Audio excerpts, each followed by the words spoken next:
Bienvenue dans Smart Bourse, votre double dose quotidienne de marché en direct sur Bismart. Chaque jour à la mi-journée, 12h30, 13h. Et en fin d'après-midi, la grande édition pendant une heure à partir de 17h. Au sommaire de cette édition de la mi-journée, une journée d'échéance mensuelle sur les marchés. Une échéance qui va être très très positive. Si on reprend la séquence depuis la dernière expiration des contrats futurs le 15 octobre dernier, le CAC était à 6700 points. On est à plus de 7150 points sur l'indice parisien. Un mois plus tard, une progression en ligne droite quasiment de 7% donc sur cette échéance mensuelle du mois de novembre avec l'expiration du futur CAC attendue à 16h tout à l'heure. On sera réunis à 17h évidemment pour faire le bilan de cette échéance mensuelle importante pour les marchés, explosive même avec une envolée du luxe. Encore aujourd'hui, il faut le signaler, les valeurs les plus chères du CAC 40 continuent leur progression ascensionnelle avec un titre Hermès notamment qui se distingue encore aujourd'hui à la suite de cette note d'un analyste de JP Morgan qui évoquait hier la possibilité qu'Hermès intègre prochainement, dans les prochains jours peut-être, l'indice Eurostoxx 50. Voilà pour le paysage de marché aujourd'hui. Vous aurez le résumé complet dans un instant avec Alix Nguyen. Le sujet qui s'invite à nouveau à la une, c'est évidemment le Covid, avec des mesures de restriction sanitaire très fortes en Autriche, puisque le pays a décidé de reconfiner la totalité de sa population pour une vingtaine de jours. On voit quand même que le marché réagit à nouveau à ce stress sanitaire et ces politiques sanitaires un peu plus restrictives aujourd'hui en Europe, à travers notamment la devise européenne. L'euro recule et dans le même temps le dollar progresse, ce qui fait que l'euro-dollar est en train de casser le niveau de 1,13 au moment où on se parle. Et puis comme chaque vendredi, on prendra le temps de parler de vos finances personnelles. Fin d'année rime souvent avec défiscalisation. On parlera de la défiscalisation et notamment du PER qui célèbre ses 2 ans d'existence, avec Jonathan Emini, responsable commercial de Meilleur Taux Placement, qui sera avec nous en plateau pendant cette demi-heure.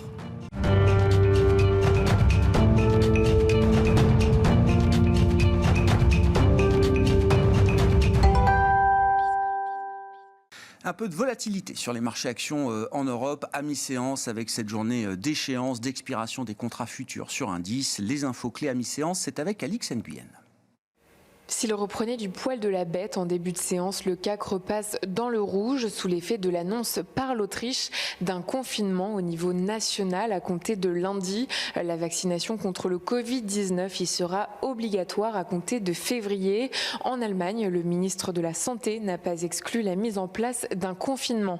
Et puis, prudence toujours quant à un resserrement monétaire imminent de la part des banques centrales afin de contenir l'inflation. À noter que les transactions pourraient connaître une accélération en cette journée des 3 sorcières. À New York, le S&P 500 et le Nasdaq terminaient sur de nouveaux records hier, tirés par de bons résultats d'entreprise dans la distribution avec Macy's et la technologie avec Nvidia. En Asie, la bourse de Hong Kong terminait dans le rouge, amochée par la chute de plus de 10% d'Alibaba. Le groupe n'avait pas publié de résultats en baisse depuis 5 ans. Il fait les frais d'une série de sanctions et de rappels à l'ordre et subit, qui plus est, l'essoufflement de la croissance dans le pays. Pour les 3 mois de juillet à septembre, ses profits ont fondu de 81% à plus de 741 millions d'euros. Côté valeurs, celles liées au voyage loisirs reculent à l'instar d'Accor et d'Air France KLM. Le secteur de l'aéronautique est également touché. Airbus baisse, Safran et Thales aussi. Le géant de l'immobilier commercial Unibail Rodamco Westfield chute. À l'inverse, les valeurs des fabricants de tests Eurofins Scientifique et Biomérieux sont en nette progression. Comme invincible, le luxe senti et LVMH est en hausse, Hermès n'en finit plus de grimper. Le cellier de luxe reste dopé par une note de JP Morgan portant sur son éventuelle entrée dans l'indice Eurostoxx 50 en décembre. Le secteur est par ailleurs soutenu par les commentaires optimistes de l'italien Prada quant à l'accélération de ses ventes. Kering, quant à lui, table sur un chiffre d'affaires 2021 en ligne avec celui d'avant la pandémie, voire légèrement supérieur. Il prend plus d'1%. Et puis Arkema avance dans le vert et atteint lui aussi un sommet. Il indique cibler désormais sur un chiffre d'affaires proche d'1 milliard d'euros dans les batteries d'ici 2030. Tendance mon ami, chaque jour avec Alix Nguyen à 12h30 et 17h dans Smart Bourse.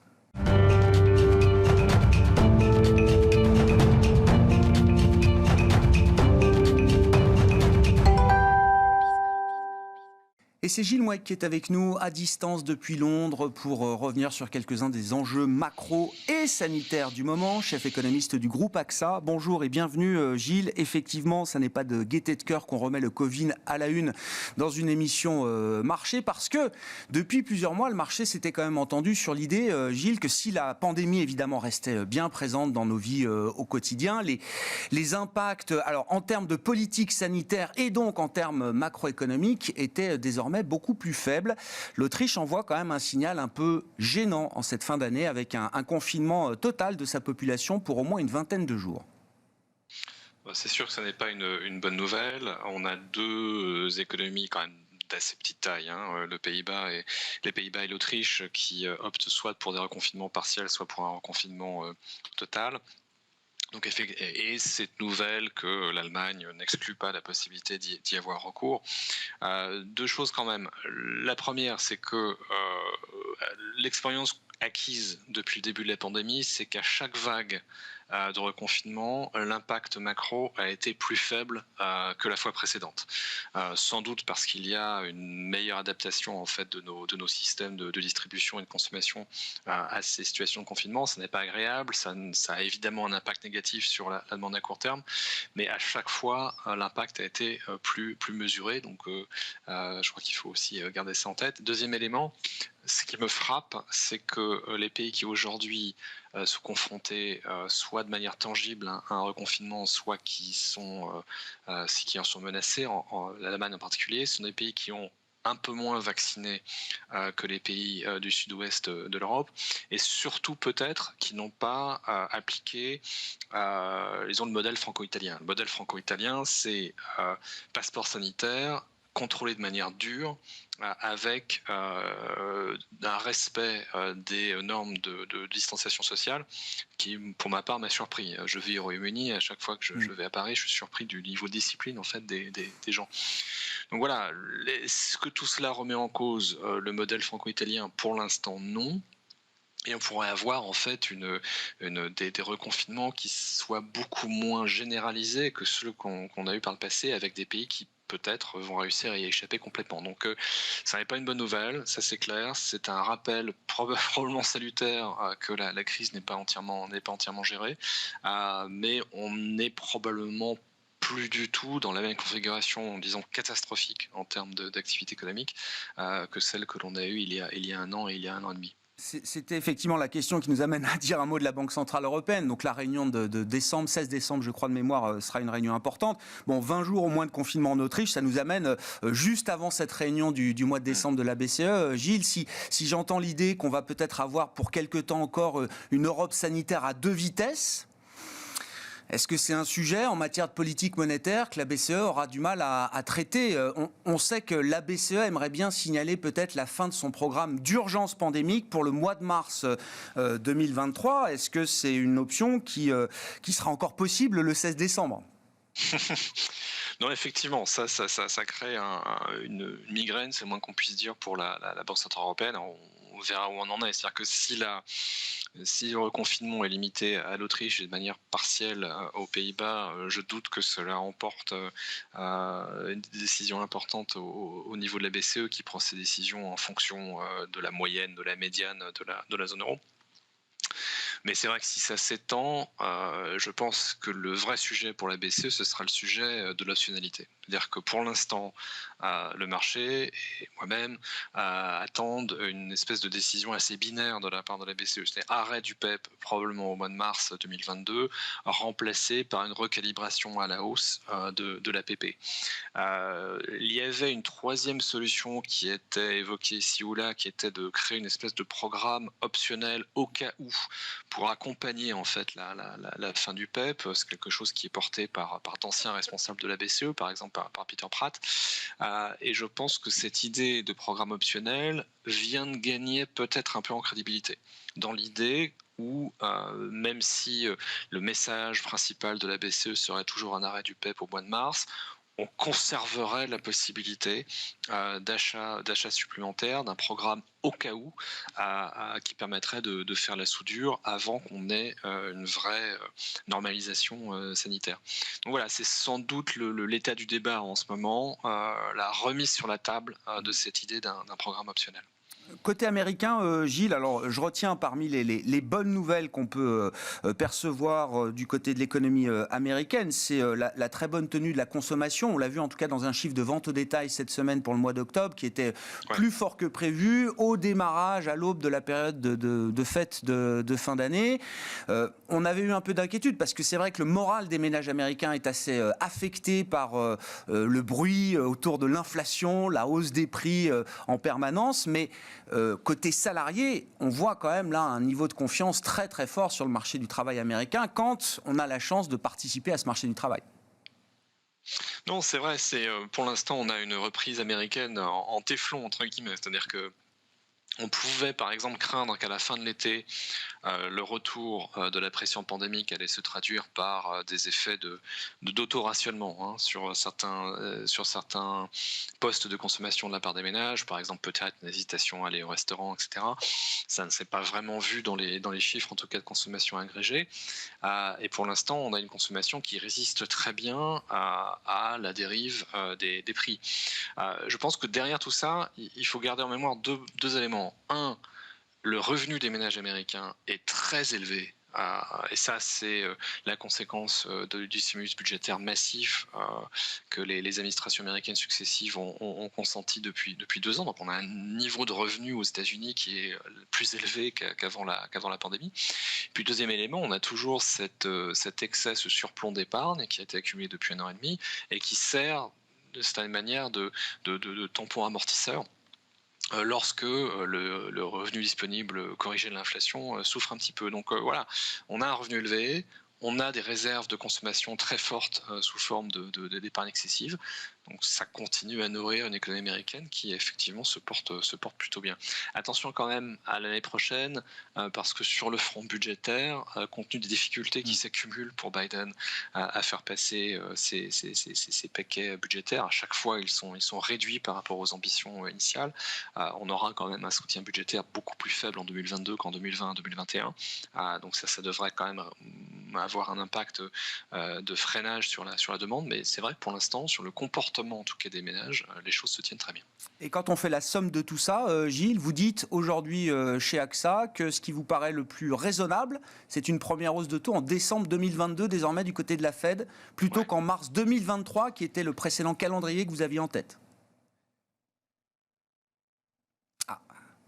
Petit gel de la connexion avec Gilles, mais je vous confirme qu'effectivement, chez AXA, on estime désormais qu'une première hausse de taux pourrait avoir lieu en décembre 2022, avec, alors il faut le dire, là aussi, des mouvements sur l'euro-dollar, puisqu'on voit à la fois le dollar qui monte depuis quelques jours et l'euro-dollar qui baisse avec les politiques sanitaires les plus restrictives qu'on voit se remettre en place, l'euro-dollar qui est en train de casser 1,30. Oui, Gilles, on vous a retrouvé quelques minutes pour conclure. Donc je disais effectivement, le calendrier pour vous, le plus raisonnable, c'est une hausse de taux en 2022 plutôt que plus tard en 2023.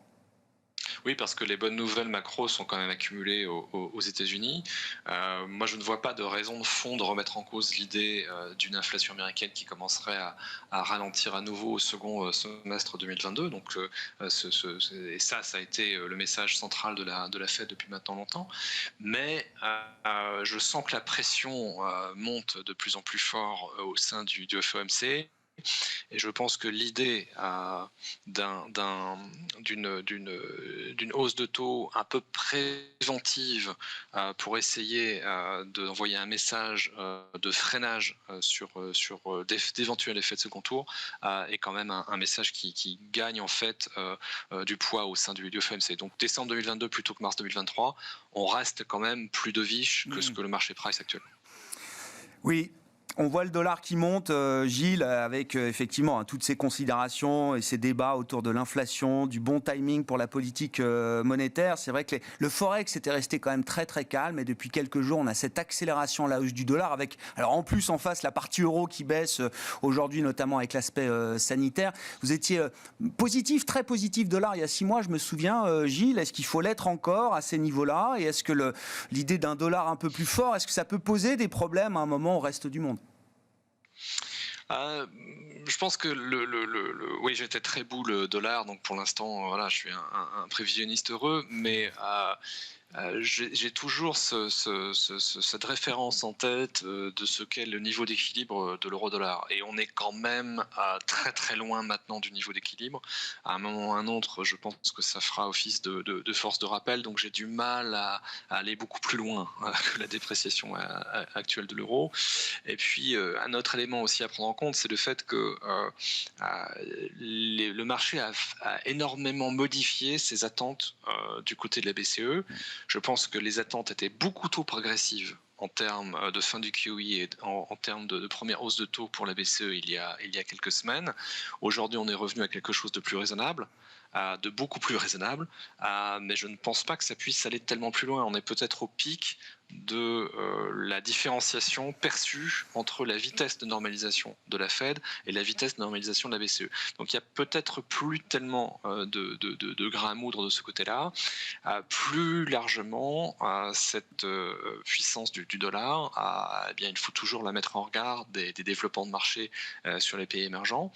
Lesquels pays émergents ont de toute manière, dans pas mal de cas, des petits problèmes intrinsèques à régler, soit parce que l'inflation y est très forte, soit parce que la politique budgétaire y est un peu trop active compte tenu de la crédibilité de ces pays en matière de finances publiques. Donc la force du dollar, clairement, n'aide pas. Et moi, je continue à regarder avec un certain intérêt ce qui se passe dans deux géants des pays émergents, à savoir le Brésil et la Turquie. Deux cas un peu polaires en termes de réaction des politiques monétaires, en termes de positionnement des banques centrales, mais dans les deux cas, une poursuite de la remontée des taux d'intérêt à long terme. Donc attention à l'effet en retour sur les pays émergents. Merci beaucoup Gilles, merci pour cette discussion macro du vendredi. Gilles Mouek qui est avec nous à distance depuis Londres, chef économiste du groupe AXA.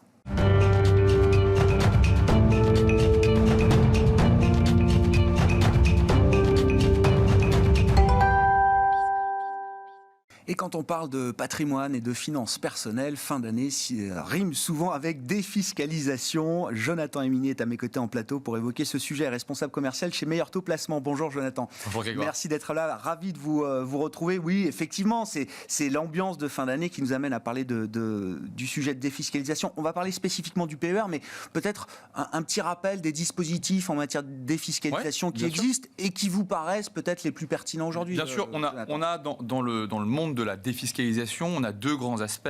On a l'aspect réduction d'impôts. Donc l'aspect réduction d'impôts à travers des dispositifs, pour les nommer, le FIP, le FCPI, la forêt, donc groupement foncier d'investissement, qui sont des enveloppes financières qui ont pour but de faire du one-shot, d'aller investir une somme, d'avoir une réduction d'impôt sur le montant final. Ces enveloppes-là sont aujourd'hui plébiscitées par les Français. On est en pleine période, effectivement. On a eu les derniers tiers qui sont en train d'être payés, l'impôt foncier. Donc il y a un vrai sujet en fin d'année sur le traitement de l'impôt. Ça, c'est la première enveloppe, donc la partie plutôt financière. On a une deuxième enveloppe plutôt immobilière. Donc sur des dispositifs toujours de réduction d'impôt, mais à travers de l'immobilier. Donc pour évoquer le plus connu, c'est le Pinel, qui a pareil en contrepartie d'une durée de location, d'un investissement dans du neuf et de différents dispositifs, on a une réduction d'impôt sur son montant final imposé. Ça, c'est le premier dispositif. Et on a un deuxième dispositif qui est le dispositif de déduction d'impôt, qui est aujourd'hui plébiscité par les Français à travers le PER, notamment, qui est un vrai sujet aujourd'hui. On on a une vraie appétence et on a un vrai succès de ce PER. Ça fait 2 ans aujourd'hui, donc c'est un vrai sujet. Ouais. Et vous avez été un défenseur acharné du PER depuis sa création. Alors c'est vrai que la création c'était il y a 2 ans, mais la première vraie année de commercialisation, elle avait lieu l'an dernier. C'est ça, tout à fait. Jonathan. On a aujourd'hui une 2e année pleine, quasiment pleine, mais on a vécu 2020 comme étant le lancement de ce PER qui a été un franc succès, il faut le nommer. On a de la part des distributeurs, des assureurs et de la part des épargnants une vraie adhésion à cette nouvelle enveloppe. Un peu d'histoire, loi Pacte 2019, on avait une retraite par capitalisation à l'opposition de la retraite par répartition, qui est un modèle qui a voué à disparaître malheureusement. Beaucoup d'enveloppes différentes, PERCO, article 83 Madelin, PERP. Et on a voulu uniformiser, donc l'État, Bruno Le Maire a voulu uniformiser tout ça, en donnant plus de visibilité, avec des cas de déblocage, notamment en cas d'achat de la résidence principale, et surtout une sortie en capital. Donc, il y a, fort de ce produit, il y a une vraie appétence, une vraie adhérence de la part des épargnants. On se retrouve aujourd'hui avec un peu plus de 10 millions de PER qui ont été ouverts sous forme d'ouverture ou de transfert, on y viendra, avec 30 milliards de collecte nette rien que sur cette année, alors qu'on est encore qu'au début de la campagne. Donc il y a un vrai sujet sur ce dispositif aujourd'hui de réduction fiscale. Qu'est-ce qui fait mouche auprès des clients? C'est-à-dire dans tous les intérêts, avantages du PER, et on regardera sans doute le côté plus négatif, ou en tout cas les erreurs ou les pièges à éviter, ce que le PER ne doit pas être d'une certaine manière. Mais qu'est-ce qui les intéresse avant tout dans ces dispositifs et ces avantages? C'est une enveloppe qui permet d'épargner pour sa retraite. Donc c'est vraiment le principal intérêt. Et on a une déduction de revenus. Donc pour donner un exemple simple, si on est une tranche à 30%, la tranche la plus large aujourd'hui en France, qu'on gagne 45 000 euros de revenus, qu'on verse 5 000 euros dans son PER, là en cette fin d'année, on va avoir 5 000 euros qui vont venir en déduction de son revenu imposable. Donc on va avoir un revenu imposable qui va passer de 45 000 à 40 000. Donc une économie réelle de 30% de cette somme-là. Et en fait, même si à la sortie, on aura une imposition qu'on ne va pas évoquer ici parce qu'elle sera sûrement changeante dans le temps, mais on a une partie de l'impôt qu'on aurait dû payer, les 1 500 euros de déduction, qui vont aller travailler, capitaliser, et avec l'effet des intérêts capitalisés, composés, on a un vrai sujet. Ça, c'est le premier sujet. Le deuxième sujet, c'est aujourd'hui, on a une enveloppe qui donne de la visibilité. Ce qui n'était pas le cas, moins le cas des enveloppes précédentes. On sait qu'on peut sortir en capital, on sait qu'on peut acheter sa résidence principale, et on a aussi à l'intérieur énormément d'évolutions, de support, de tarification. Oui, c'est ça. On peut mettre beaucoup de choses à l'intérieur, effectivement, en termes de support financier. Bien sûr. Ça fait partie, si on doit faire un bilan du coup de ce PER, ça fait partie des pièges aussi. Notre rôle, nous, chez Meilleur Taux Placement, c'est pour informer, comparer et du coup d'accompagner. C'est une enveloppe qui nécessite sans doute plus de suivi et de conseils que d'autres. Comme toute nouveauté.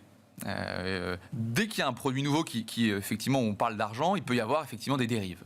Il y a 3 aspects clés dans le choix d'un PER aujourd'hui. Le Français, l'épargnant qui se pose la question de se dire est-ce que c'est une enveloppe intéressante pour moi? Il y a 3 sujets sur lesquels il doit être vigilant. La première, c'est évidemment les frais. La tarification.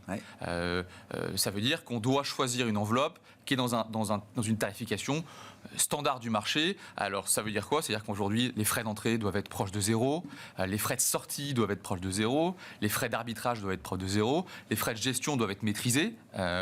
Et on doit avoir dans cette enveloppe-là un choix de support, une architecture ouverte. Et ça, je m'arrête un instant dessus parce que c'est vraiment clé. Les frais, c'est une chose, mais on doit aussi avoir accès à des supports. Parce que le but, c'est de pouvoir se projeter sur une période plutôt moyen-long terme, d'aller faire travailler son argent, le but d'avoir préparé sa retraite, d'avoir un projet final.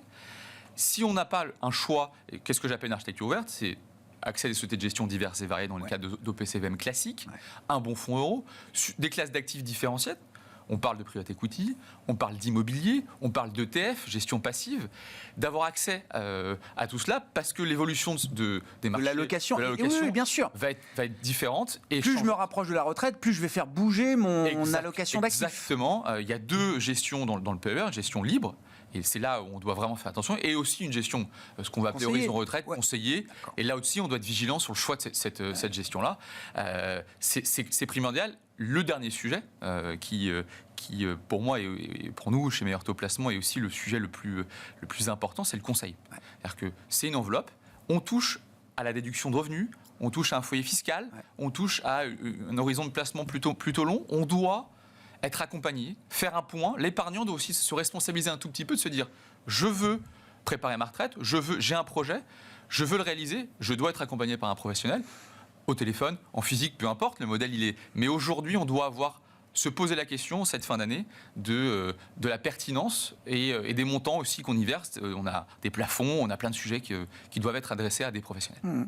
Je reviens sur la question des frais, parce que au bout de 2 ans d'existence, s'il y a un point de vigilance à avoir en tête, vous l'avez cité d'ailleurs en premier, c'est celui-là. Et Bruno Le Maire ne s'y est pas trompé. Ouais. C'est-à-dire qu'au bout de 2 ans, tout le monde est très content du succès du PER. Visiblement, l'arrivée d'un nouveau produit sur le marché a pu entraîner chez certains peut-être la volonté d'empiler un peu trop de couches de frais avec un peu pas suffisamment de transparence, peut-être. Il a raison, non mais à ce stade, Bruno Le Maire, il a raison de demander que la place se réunisse et réfléchisse à une transparence et peut-être des frais un peu plus standardisés de ce point de vue. Je pense que ça dépend des acteurs du marché. Ouais.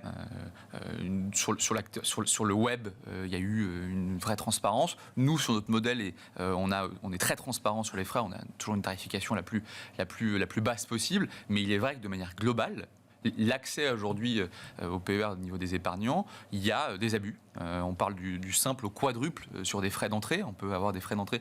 Le marché est à 0% sur le web et on peut monter jusqu'à 5% sur certains acteurs. Oui, évidemment, il y a une démocratisation, une évangélisation. On doit baisser. Mais sauf que moi je me disais, l'épargnant habitué au 0%, habitué au web, il ne peut plus supporter ce genre de c'est pas cette cible-là. L'épargnant qui est habitué à avoir 0%, il continue à avoir 0%. Le vrai sujet, c'est l'épargnant qui aujourd'hui n'a pas de conseil dans le monde bancaire ou de manière générale, n'est pas conseillé, n'est pas accompagné, et effectivement, il va soit se faire démarcher, ce qui est un vrai sujet, se faire appeler en se disant, bah voilà, je vous propose ce produit-là, il est intéressant. Réduction d'impôt, ça. Réduction d'impôt, on prépare notre retraite, c'est important, mais on oublie de préciser qu'il y a des frais qui s'ajoutent.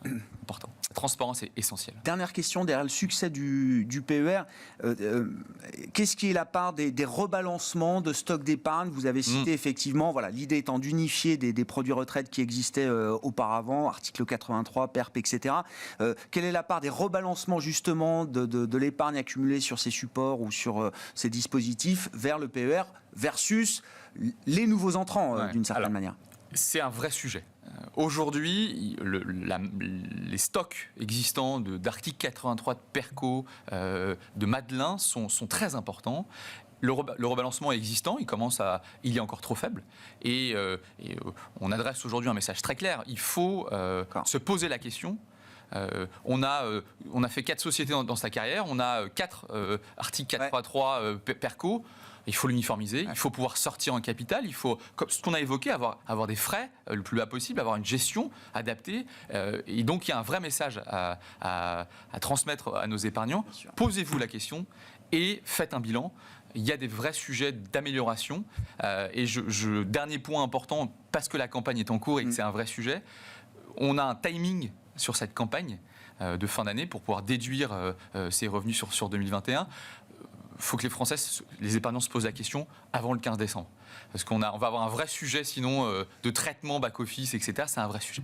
Un mois pour penser à vos finances, voilà. Exactement. C'est la période que vous avez devant avant vous Noël. Pour penser à vos finances. Oui, ça mérite, c'est suffisamment important pour que ça mérite de prendre un peu de temps, une fois de temps en temps. Et c'est la période où il faut le faire. Merci beaucoup, Jonathan. Merci. Jonathan Emini qui est avec nous en plateau, responsable commercial chez Meilleur Taux Placement, invité de Smart Bourse à la mi-journée ce vendredi. On se retrouve ce soir en direct à 17h sur Bismart.